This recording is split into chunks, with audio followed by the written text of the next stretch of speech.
കാൽ നൂറ്റാണ്ടിന് ശേഷം ഡൽഹിയിൽ ബി.ജെ.പി. അധികാരത്തിലേക്ക്. നിയമസഭാ തെരഞ്ഞെടുപ്പിൽ 48 സീറ്റുകളാണ് ബി.ജെ.പി. ജയം ഉറപ്പിച്ചത്. 22 സീറ്റിലാണ് ആം ആദ്മി പാർട്ടിയുടെ ലീഡ്. തുടർച്ചയായി മൂന്നാം തവണയും കോൺഗ്രസിന് ഒറ്റ സീറ്റ് പോലും നേടാനായില്ല. ന്യൂഡൽഹി മണ്ഡലത്തിൽ അരവിന്ദ് കെജ്രിവാൾ ബി.ജെ.പിയുടെ പർവേഷ് വർമ്മയോട് തോറ്റു. ജഗ്പൂര മണ്ഡലത്തിൽ മനീഷ് സിസോദിയയും തോറ്റു. മുഖ്യമന്ത്രി അതിഷി കൽക്കാജി സീറ്റിൽ വിജയിച്ചു. തഫീഖ് അസ്ലം ചേരുന്നുണ്ട്. തഫീഖ്, വലിയ തോൽവിയിലേക്ക് ആം ആദ്മി പോയ കാഴ്ചയാണ് കണ്ടത്. ബി.ജെ.പിയെ സംബന്ധിച്ച് അപ്രതീക്ഷിത വിജയം എന്ന് വിലയിരുത്തേണ്ടി വരും. എങ്ങനെയാണ് ബി.ജെ.പിയുടെ അടുത്ത ഘട്ടത്തിലേക്ക്, മുഖ്യമന്ത്രി ആര് എന്ന തീരുമാനത്തിലേക്ക് ഉൾപ്പെടെ കടന്നിട്ടുണ്ടോ കാര്യങ്ങൾ? തോൽവിയെ എത്ര വലിയ തോൽവിയായിട്ടാണ് ആം ആദ്മി വിലയിരുത്തുന്നത്?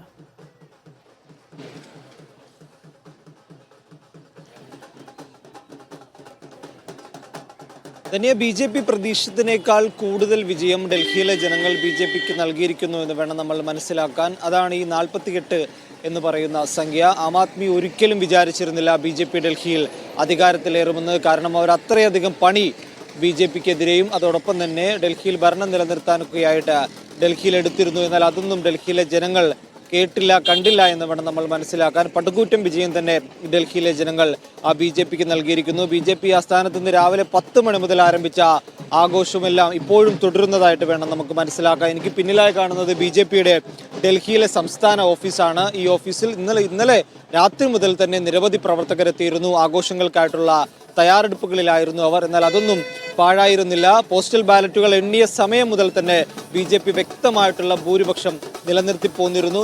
പോസ്റ്റൽ ബാലറ്റുകളിൽ നിന്ന് EVM മെഷീനുകൾ എണ്ണി തുടങ്ങിയപ്പോഴും ബി.ജെ.പിയുടെ മുന്നേറ്റം നമുക്ക് വളരെ പ്രകടമായിട്ട് തന്നെ കാണാൻ സാധിക്കുമായിരുന്നു. ഇടയ്ക്ക് എപ്പോഴൊക്കെയോ ആം ആദ്മി പാർട്ടി വലിയ രീതിയിലുള്ള ഒരു ഫൈറ്റ് ബി.ജെ.പിക്ക് നൽകിയിരുന്നു. ഇടയ്ക്കിടയ്ക്ക് മാറിയും തിരിഞ്ഞുമല്ല ആ ഫൈറ്റ് നൽകുന്നുണ്ടായിരുന്നു. എന്നിട്ട് പോലും ആം ആദ്മി പാർട്ടിക്ക് ഡൽഹിയിലെ ഭരണം നിലനിർത്താൻ ആവശ്യമായിട്ടുള്ള സീറ്റുകൾ ലഭിക്കാനായി സാധിച്ചിരുന്നില്ല. ഇടയ്ക്ക് മാന്ത്രിക നമ്പറിലേക്കുള്ള 34 ബി.ജെ.പിയും അതോടൊപ്പം തന്നെ ആം ആദ്മി പാർട്ടിയുമെല്ലാം അതെല്ലാം ക്രോസ് ചെയ്യുകയും ചെയ്തിരുന്നു. എന്നിട്ടും അവസാന വിജയം ബി.ജെ.പിക്കൊപ്പമായിരുന്നു എന്ന് വേണം നമുക്ക് ഈ ഫലം പരിശോധിക്കുമ്പോൾ മനസ്സിലാക്കാൻ സാധിക്കുക. അതോടൊപ്പം തന്നെ എക്സിറ്റ് പോളുകൾ പ്രവചിച്ചതിന് സമാനമായ രീതിയിൽ തന്നെ ഡൽഹിയിലെ തെരഞ്ഞെടുപ്പ് ഫലം വന്നു എന്നുകൂടി നമ്മൾ മനസ്സിലാക്കണം. ബി.ജെ.പിയെ സംബന്ധിച്ചിടത്തോളം അവർ വലിയ പ്രതീക്ഷയിലാണ് ഇനിയുള്ള ദിവസങ്ങളിൽ. കാരണം കാൽ നൂറ്റാണ്ടിന് ശേഷമാണ് ബി.ജെ.പി. ഡൽഹിയിൽ വീണ്ടും അധികാരത്തിലെത്തുക. അതുകൊണ്ട് തന്നെ ഇനിയിപ്പോൾ എങ്ങനെയായിരിക്കണം ഡൽഹിയുടെ ഭരണം എന്നതിനെക്കുറിച്ച് ബി.ജെ.പിക്ക് കൃത്യമായിട്ടുള്ള കാഴ്ചപ്പാടുകളുണ്ട്.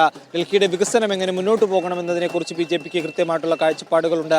അതെല്ലാം കൃത്യമായിട്ട് തന്നെ നടത്തുമെന്നാണ് ബി.ജെ.പിയുടെ സംസ്ഥാന അധ്യക്ഷൻ ഉൾപ്പെടെ രാവിലെ തന്നെ ഈ ഫലം വരുന്നതിന് മുന്നേ തന്നെ, കൃത്യമായിട്ടുള്ള ഫലം വരുന്നതിന് മുന്നേ തന്നെ വ്യക്തമാക്കുകയും ചെയ്തു. ഒപ്പം ആം ആദ്മി പാർട്ടിയെ സംബന്ധിച്ചിടത്തോളം നമ്മൾ മനസ്സിലാക്കേണ്ടത് അവർ വളരെയധികം നിരാശയിലാണ്. കാരണം അവരുടെ നേതാവായിരുന്ന അരവിന്ദ് കെജ്രിവാൾ ഉൾപ്പെടെ ഈ തെരഞ്ഞെടുപ്പിൽ തോറ്റുപോയിരിക്കുന്നു. അതിഷി മുഖ്യമന്ത്രി കഷ്ടിച്ച് അവസാന റൗണ്ടിലൊക്കെ വോട്ടെണ്ണിയപ്പോൾ രക്ഷപ്പെടുകയായിരുന്നു. അതോടൊപ്പം തന്നെ സൗരഭ് ഭരദ്വാജ് ഉൾപ്പെടെ തോറ്റുപോയ തരത്തിൽ ആം ആദ്മി പാർട്ടിയുടെ നട്ടെല്ലായി പ്രവർത്തിച്ചിരുന്ന എല്ലാവരും തോറ്റുപോകുന്നു. അരവിന്ദ് കെജ്രിവാളിന്റെ കൈയും കാലുമായി പ്രവർത്തിച്ച ആളുകൾ എല്ലാവരും ഈ തെരഞ്ഞെടുപ്പിൽ തോറ്റുപോയി. അങ്ങനെ ആം ആദ്മി പാർട്ടിയെ സംബന്ധിച്ചിടത്തോളം അവർക്ക് ഇന്ന് വലിയ സങ്കടത്തിന്റെ ദിവസമാണ്. കാരണം അവർ 10 വർഷം വളരെ പൊന്നുപോലെ കൊണ്ടു നടന്ന ഒരു ഒരു സംസ്ഥാനമായിരുന്നു ഡൽഹി എന്നുള്ളത്. ആ ഡൽഹിയിലെ ഭരണത്തിന്റെ അടിസ്ഥാനത്തിലാണ് അവർക്ക് പഞ്ചാബിൽ ഉൾപ്പെടെ കോൺഗ്രസിനെ മറിച്ചിട്ടുകൊണ്ട് ഭരണം നേടാൻ സാധിച്ചിരുന്നു. എന്നാൽ ഡൽഹിയിൽ മൂന്നാം തവണ അവർ അധികാരത്തിലേക്ക് കയറുമെന്ന്, ഹാട്രിക് വിജയം നേടുമെന്ന് ആം ആദ്മി പാർട്ടി വലിയ പ്രതീക്ഷയും സ്വപ്നവും എല്ലാം കണ്ടിരുന്നു. എന്നാൽ അതിൽ നിന്നും പൂവണിയാതെ ബി.ജെ.പിയിലേക്ക് ഡൽഹിയിലെ ജനങ്ങൾ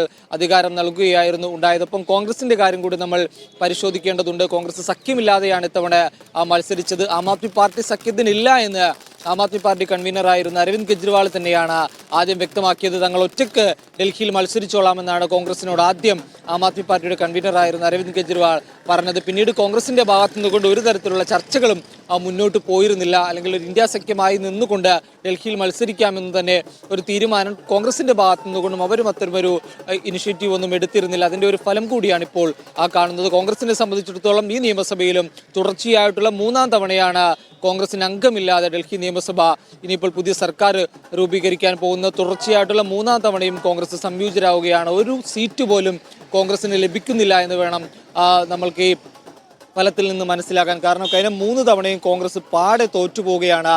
എന്തൊക്കെ ചെയ്തിട്ട് പോലും കോൺഗ്രസിനെ ഒരു പച്ച പിടിക്കാനായിട്ട് ഡൽഹിയിൽ സാധിക്കുന്നില്ല. നിരവധി വാഗ്ദാനങ്ങൾ അവർ മുന്നോട്ട് വെച്ചിരുന്നു. ആം ആദ്മി സർക്കാർ ഇപ്പോൾ ഡൽഹിയിൽ നൽകുന്ന വാഗ്ദാനങ്ങളെക്കാൾ കൂടുതൽ വാഗ്ദാനങ്ങൾ അവർ പ്രകടന പത്രികയിലൂടെ ജനങ്ങൾക്ക് മുന്നിൽ വെച്ചു. എന്നിട്ട് പോലും അവർക്ക് ഒരാളെ പോലും ഡൽഹിയിൽ വിജയിപ്പിച്ചെടുക്കാൻ സാധിച്ചില്ല എന്നുള്ളതാണ് ഒരു യാഥാർത്ഥ്യം. കഴിഞ്ഞ തവണത്തെ അപേക്ഷിച്ച് വോട്ട് ഷെയറിൽ 2% വർധനവ് മാത്രമാണ് കോൺഗ്രസിനുണ്ടായത്. അതല്ലാതെ ഒരു മുന്നേറ്റം ഉണ്ടാക്കാൻ പോലും കോൺഗ്രസിന് സാധിച്ചില്ല.